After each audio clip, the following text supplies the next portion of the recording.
In the welterweight division at UFC Louisville, you got Charles Radtke taking on Carlos Prates, and this is going to be an incredible matchup. Both guys have looked good since entering the UFC. Radtke 9-3, Prates 18-6, American versus Brazilian. Now Prates is 4 inches taller at 6'1", compared to the 5'9" Radtke. Prates is 30, Radtke 33. Radtke's given up 6 inches in reach to Prates, 78-72. Wow.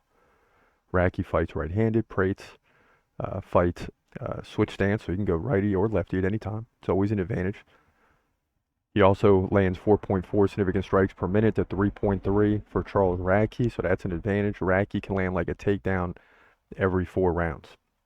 So, but not a lot of stats for these two guys. Why? Because Charles Radtke has just 2 fights, both wins over Blood Diamond by decision. I don't know, people were expecting that to happen at the time. Then he came in and beat Gilbert Urbina by first round KO. So he's looked good. That's what we got to go off of. Prates, same thing. Beat Trevin Giles by KO and Mitch Ramirez by KO. So both these guys are looking good, right? They're coming into the UFC. They're beating UFC caliber fighters. And instead of letting these guys grow and keep winning, they're going to pin them against each other. And it should be an interesting fight, to say the least. But I'm going to lean towards the Brazilian here. I think he's slightly better.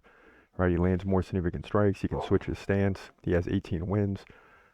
So as good as Charles Radtke is or could be, I still see Carlos Prates winning this fight by decision on significant strikes. He's just going to outpace Radtke to move to 19-6. Welterweight division, UFC, Louisville.